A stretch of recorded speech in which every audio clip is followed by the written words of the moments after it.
नमस्कार माझ्या ज्ञानव्रती मैत्रिणींनो.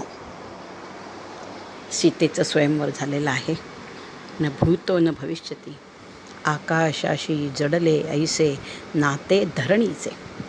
धरणी कन्या, पृथ्वी कन्या सीता माई, क्षमेची प्रतिमूर्ती. आणि आकाशामध्ये जे परब्रह्म आहे ते परब्रह्म म्हणजे साक्षात विष्णू यांचं आकाशाचं धरणीशी मिलन झालं आहे. हा स्वयंवर सोहळा किती दिवस झाले तरी अयोध्यावासी विसरत नव्हते. प्रत्येकाच्या तोंडी हे गीत होतं की स्वयंवर झाले सीतेचे. वाजत गाजत सगळ्या चारही राण्या, चारही पुत्र राजमहालात आले. कौसल्या, सुमित्रा, कैकेयी यांनी मोठ्या आनंदाने त्यांचं स्वागत केलेलं आहे. त्यांचं लक्ष्मीपूजन झालेलं आहे, गृहपूजन झालेलं आहे. मोठ्या आनंदामध्ये ते चारही भाऊ आपापल्या स्त्रियांमध्ये रेमिरे म्हणजे रममाण झालेले आहेत. असा आनंदाचा तो काळ जात असताना श्रीरामाला भ्रमणामुळे एक ज्ञानसमृद्धी, शस्त्र अस्त्र समृद्धी आलेली असताना ते राम फार आनंदाने राज्यकारभाराकडे डोळसपणाने बघत होते. आणि हे सगळं दशरथ राजा आपल्या नजरेने पाहत होता की माझा श्रीराम आता किती समृद्ध झालेला आहे. तो राज्य पाहायला समृद्ध झालेला आहे आणि अत्यंत सुपात्र योग्य झालेला आहे. कैकेयी हे थोडंसं वादग्रस्त पात्र आहे रामायणाचं. कैकेयी राजाची ती पुत्री म्हणून कैकेयी. असं म्हणतात की ती दिसायला सुंदर होती, शस्त्रास्त्र विद्येत युद्धकलेत ती निपुण होती, बोलण्यात वाकबगार होती. तिन्ही राण्यांमध्ये अत्यंत देखणी आणि मनाला मोहवून टाकणारी अशी ही कैकेयी होती. आपल्या सगळ्यांना हे कथानक माहिती आहे की दशरथाला तिने युद्धामध्ये मदत केली होती. तेव्हा दशरथाची ती लाडकी होती फार. दशरथाने तिला 2 वर कबूल केले होते. तेव्हा ती म्हणाली होती की मी वेळ आली की हे दोन्ही वर मागून घेईल. आणि मग तिने जेव्हा हे आता दिवस आनंदाने चालले होते, रामचंद्र, त्यांच्या पत्नी, सगळ्या प्रजाजन सगळे श्रीरामावर अत्यंत प्रसन्न होते. राम हा सगळ्या अयोध्येचा प्राण झालेला होता. आणि अशा आनंदाने, आनंदाच्या लहरीवर जिकडे तिकडे आनंदी आनंद असताना दशरथाने एक दिवस रामाला म्हटलं की आता मी तुझा राज्याभिषेक करणार आहे, तू योग्य झालेला आहेस. रामरायांची मूकसंमती होती, वडिलांची आज्ञा होती, पितृ आज्ञा होती. तर राज्याभिषेक ठरला आणि कैकेयीच्याही हे कानावर गेलं. कौसल्या, सुमित्रा, कैकेयी तिन्ही माता हर्षित झाल्या होत्या, अतिहर्षित झाल्या होत्या.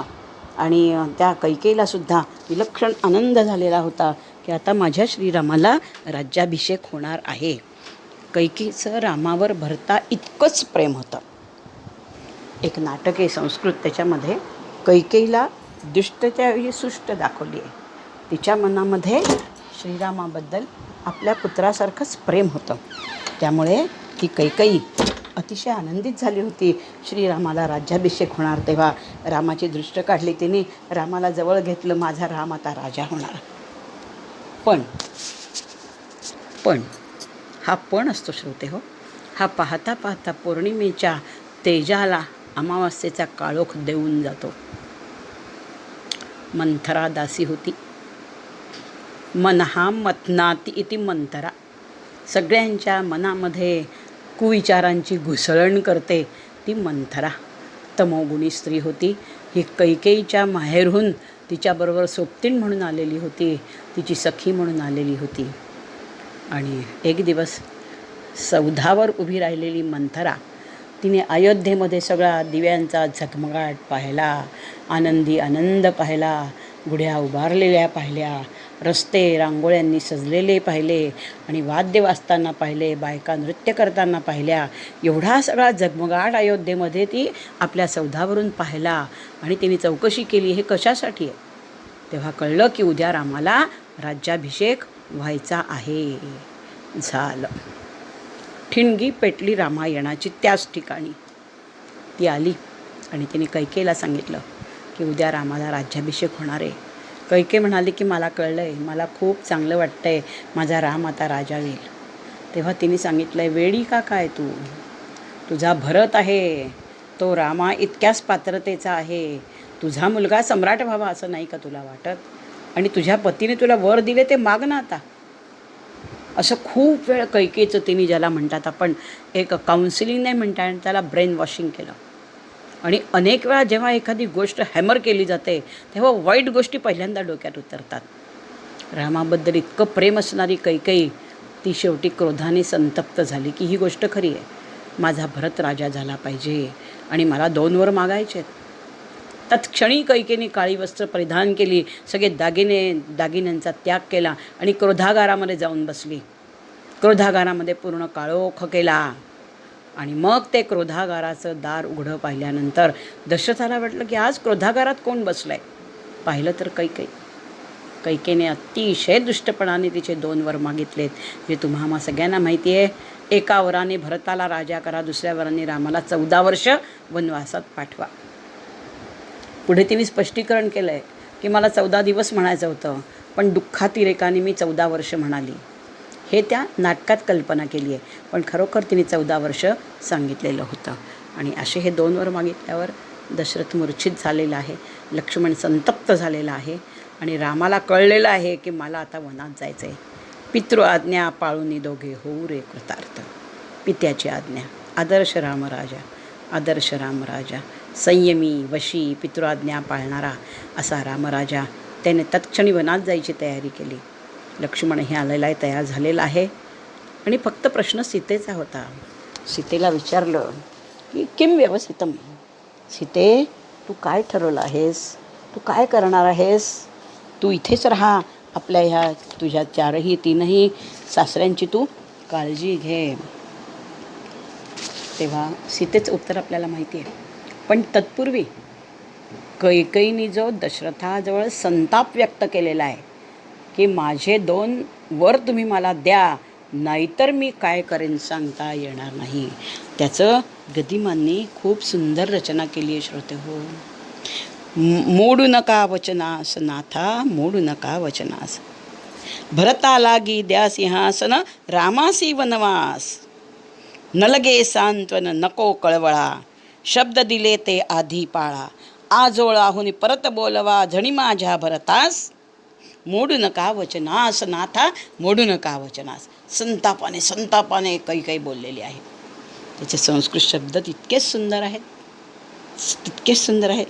मालंघय वचनम प्रभो मे, मालंघय वचनम, माझं वचन मोडू नका, संतापाने काही बोलते. आणि मग दशरथ मूर्छित झाला आहे. मग श्रीराम वनात जायला निघालेले आहे आणि सीतेला विचारलेलं आहे की सीते तू काय ठरवलेलं आहेस, ते किम व्यवस्थितम. तेव्हा सीता म्हणते हे काय विचारणं झालं, निरोप कसला माझा घेता, जेथे राघव तेथे सीता. माझा निरोप कसा काय तुम्ही घेताय. संस्कृत शब्द आहे, आमंत्रयसे कुतो मां वृथा, यत्र स रामस् तत्र हि सीता. जिथे राम तिथे सीता आहे, ज्या मार्गी हे चरण चालती, त्या मार्गी मी त्यांच्या पुढती, वनवासाची मलान भीती, संगे असता भाग्य विधाता. असं म्हणून ह्या शब्दात तिने आपला निश्चय कळवला आहे की मी तुमच्यासोबत येणार आहे. ब्रह्मचर्य पाळायचं कबूल केलं श्रोते हो. किती वर्षापासून रामाचं सीतेचं ब्रह्मचर्य होतं, आता वनामध्ये 14 वर्ष ते ब्रह्मचर्य पाळून राहणार होते. आणि अशा पद्धतीने निघालेले आहेत श्रीराम, मग सीता, लक्ष्मण. त्यांना अयोध्येच्या वेशीपर्यंत सोडायला त्यांचा परिवार सदस्य सुमंत निघालेला आहे.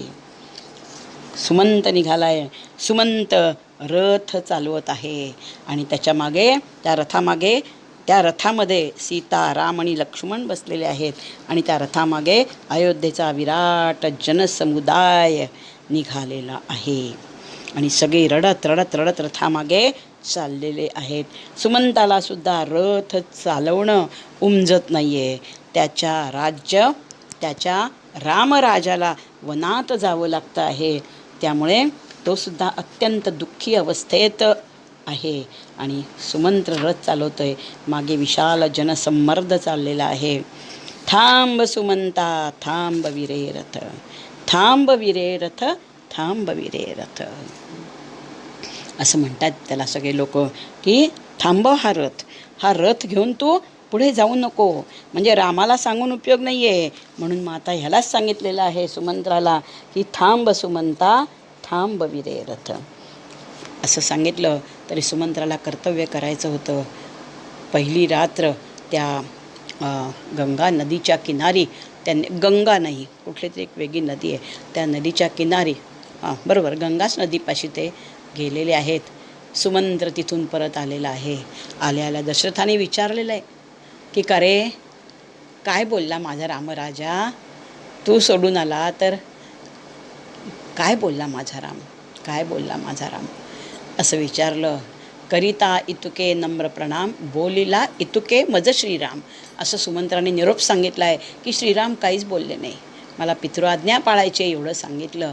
असा निरोप सुमंत्राने दशरथाला सांगितलेला आहे. आणि मग ती रात्र त्यांनी तिथे काढून मग पुढे त्यांनी ऋषीमुनींना मार्ग विचारला आहे. चित्रकूटाचा मार्ग त्यांना मिळालेला आहे. गंगा नदी पार कशी केली त्यांनी, हे आपण पुढच्या प्रवचनामध्ये पाहणार आहोत. आज इथेच थांबूया. इत्यलम.